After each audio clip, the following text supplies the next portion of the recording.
नमस्कार मित्रों, जय माता दी। स्वागत है आप सभी का हमारे YouTube चैनल में। तो वृश्चिक राशि वालों, बहुत ही ज़बरदस्त वीडियो है जो एक उदास इंसान के चेहरे पर भी मुस्कान ला देगी और जो जीवन से थक हार गया है उसे भी कुछ कर दिखाने का मार्ग दिखा देगी। जी हाँ दोस्तों, अति महत्वपूर्ण वीडियो है, शुरू से लेकर अंत तक देखें। उससे पहले लाइक करके जो भी कमेंट बॉक्स में जय माता दी लिख देगा, सीधा आशीर्वाद गुरुजी का प्राप्त करेगा। तो वृश्चिक राशि वालों, कोई तुम्हारा कुछ नहीं बिगाड़ पाएगा अगर तुम्हें पता है ये चाणक्य नीतियाँ। जी दोस्तों, आचार्य चाणक्य को कुशल राजनीतिज्ञ, अर्थशास्त्री और महान शिक्षावादी माना जाता है। आचार्य चाणक्य ने नीति शास्त्र नामक एक ग्रंथ भी लिखा है जिसमें तरक्की, धन, विवाह और व्यापार समेत जीवन के कई पहलुओं की समस्या के साथ उनका हल भी बताया गया है। चाणक्य की नीतियों का पालन करके लोग जीवन में सफलता हासिल करने के साथ ही छल कपट से भी बच जाते हैं। आचार्य चाणक्य ने कुछ गुप्त बातों को बताया है जिसे अगर आपने याद कर लिया या समझ लिया, जी हाँ, तो यूँ समझ लीजिए आपकी सभी समस्याएं खत्म हो गई और उसके बाद आपका कोई तिनके भर भी कुछ नहीं बिगाड़ सकता। जी हाँ, बस ध्यान रखिए कि जो वीडियो में हम आपको बात बताने वाले हैं, सबसे पहले तो आपको एक एक बात अच्छी तरह से समझनी है, वीडियो को बीच में नहीं छोड़ना है। और दूसरी बात यह कि ये बातें किसी करीबी को भी नहीं बतानी है। जी हाँ दोस्तों, क्योंकि जब कोई गुण होते हैं वो किसी एक इंसान के अंदर रहते हैं तो उनकी प्रधानता होती है, उनकी पूजा की जाती है और उनका जो वास्तविकता होती है वो झलकती है। परंतु वही गुण अगर 3 से 4 या 10 जनों में होंगे तो वो गुण सामान्य हो जाएंगे और फिर कोई भी उनकी इज्जत नहीं करेगा। बात पते की है, वीडियो को लाइक जरूर करें। तो पहली जो नीति है, जी हाँ, अपना दुख किसी को नहीं बताए। आचार्य चाणक्य कहते हैं कि किसी से भी अपना दुख नहीं बांटना चाहिए। कहते हैं दोस्तों, दुख बांटने से घटता है, परंतु 10 जनों को हमारी जब बुरी समस्या के बारे में पता चलता है तो सामने वो हमें दिलासा दिलाते हैं। परंतु अगर गहरे चिंतन मन से सोचा जाए तो क्या वो व्यक्ति हमारी समस्या को ख़त्म करने की ताकत रखता है या बस वो सुनना पसंद करता है? तो वास्तव में बहुत से लोग मात्र सुनते हैं और हमें सांत्वना देते हैं कि सब कुछ ठीक हो जाएगा, तू भगवान पे भरोसा रख, ये समय भी चला जाएगा। बुरा समय सबके जीवन में आता है और ये 2-4 बातें करके वो समय आपको दिलासा देंगे और बाद में आपकी इन बातों को जगत भर में बताते फिरेंगे।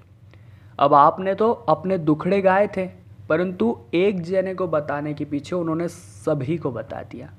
आपकी बात सुनकर सामने वाला आपको बस सहानुभूति दिखाता है, लेकिन पीठ पीछे आपका उपहास उड़ाता है। इसके अलावा लोग आपकी स्थिति का भी आकलन करेंगे कि यह तो मूर्ख है, इसको इतना समझ में नहीं आया, क्योंकि वो आपकी जगह नहीं था। अगर वो आपकी जगह होता तो उससे भी वो नहीं होता जो आप नहीं कर पाए। जी हाँ दोस्तों, तो स्थितियाँ इंसान को विवश कर देती है कुछ करने या कुछ न करने के लिए। ऐसे में अपने दुखड़े लोगों के सामने नहीं गाना ही सर्वोत्तम रहेगा। दूसरी नीति की बात कर रहे हैं, प्रेम संबंधों को न करे जाहिर। चाणक्य कहते हैं किसी से भी अपने प्रेम संबंधों की चर्चा नहीं करनी चाहिए, खासकर तब जब आपका प्रेम सच्चा हो, ट्रू लव हो, वरना आपके भविष्य में मुश्किलें खड़ी हो सकती है। अब इसके पीछे विस्तार में अगर थोड़ी बात करें, थोड़े से में अगर आपको समझाएं, तो जब आप किसी से सच्चा प्रेम करते हैं तो जब उसे खोने की बात आती है या मन में विचार भी आता है तो आप भयभीत हो जाते हैं, डर जाते हैं। परंतु जब आपने किसी को अपने प्रेम संबंध के बारे में बताया और वो व्यक्ति ऑलरेडी आपसे जलता है, तो वो ये बात किसी ऐसे व्यक्ति को ज़रूर बताएगा जिससे उस लड़की या लड़के का कनेक्शन हो। वास्तव में नहीं भी बताएगा तो इनडायरेक्टली कहीं ना कहीं बातचीत के दौरान ये बात उस व्यक्ति तक पहुंच जाएगी जो आपके विरोध में है, और जब उस तक पहुंचेगी तो आपको तकलीफ़ आना सामान्य बात है। जी हाँ दोस्तों, तो अगर हम हमारे प्रेम जीवन को थोड़ा पर्सनल रखें, थोड़ा गुप्त रखें और सही समय आने पर ही उजागर करें तो फ़ायदा अगर हमारा हो रहा है तो जगत को बताकर क्या मतलब। ये समझदार लोगों की नीतियाँ होती है, परंतु जो बेवकूफ़ होते हैं वो इस तरह का दिखावा इसलिए करते हैं क्योंकि उनको ऐसा लगता है कि मैंने इस लड़की को अपने प्यार के जाल में फंसा लिया है। भले ही मैं इससे प्यार करता हूँ, परंतु अब 4 जनों को दिखाना तो बनता है कि मैंने इससे प्यार कर लिया है और इसने मुझे हाँ कर दी है। अब इसी ईगो में 10 जनों को बताते हैं और वो 10 जने और 10 को और वो 10 और 10 को। इस वजह से काम पूरी तरह से फ्लॉप हो जाता है और भविष्य की सभी रणनीतियाँ उसी समय तहस नहस हो जाती है। अब तीसरी नीति है दोस्तों, धन की चर्चा न करें। नीति शास्त्र के अनुसार किसी भी अनजान व्यक्ति के सामने, जिसे आप नहीं जानते हैं, आपके लिए वो अननोन है, उसके सामने आपको धन की चर्चा नहीं करनी है। धन के मामले में किसी पर भी विश्वास कर पाना बहुत मुश्किल होता है। ऐसे में धन से जुड़ी बातें हमें हमेशा खुद तक रखनी चाहिए, क्योंकि मान लेते हैं आपने कोई योजना बनाई और उस योजना के साथ आपने एक व्यक्ति को जोड़ा जो काफ़ी नया है और आपको उसका बैकग्राउंड नहीं मालूम है। जी हाँ दोस्तों, अब आपने योजना की रूपरेखा बनाई और मुनाफा इतना होगा, ये आपने सभी टीम वालों के साथ में बांट लिया कि इतना मुनाफा होगा, सबको बता दिया।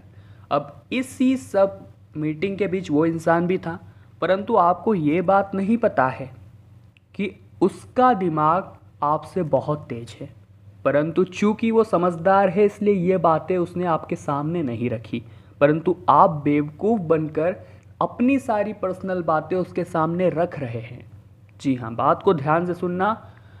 अगर आपकी वह योजना फ्लॉप हो जाती है, आपकी वह योजना नहीं चलती है, आपके पैसे बर्बाद हो गए, आपके पैसे सब उसमें लग गए, अब आपके पास उस योजना में पैसे नहीं लगाने हैं, लगाने इतने बचे भी नहीं है, तो आपने उस योजना को छोड़ दिया।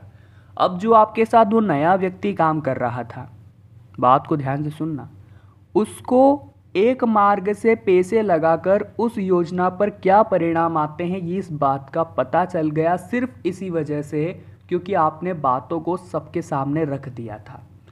अब अगर वो उस योजना में थोड़ा भी परिवर्तन कर देगा उसका दिमाग लगाकर और अपने से शुरू करेगा, तो हो सकता है कि अब की बार वो सफल हो जाए, क्योंकि आपने तो पैसा लगा दिया परंतु अभी उसकी बारी बाकी है, वो कर सकता है, वो कुछ करके दिखा सकता है।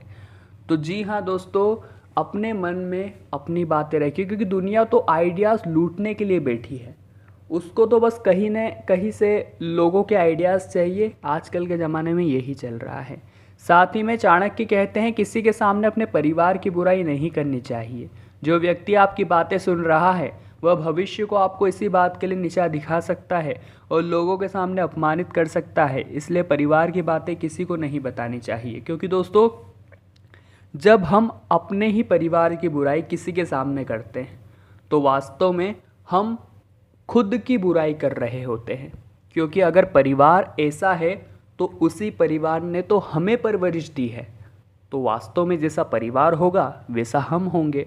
तो जब हम किसी को हमारे ही परिवार की बुराई कर रहे हैं तो सामने वाला समझ जाएगा ये भी है तो इसी परिवार का, बुराई तो इसमें भी होगी, तो इसका साथ भी भैया छोड़ दो। हाँ, पर पहले मज़े लेंगे, पहले परिवार की बुराइयाँ सुनेंगे कि बुराइयाँ क्या क्या है, उसके बाद छोड़ेंगे।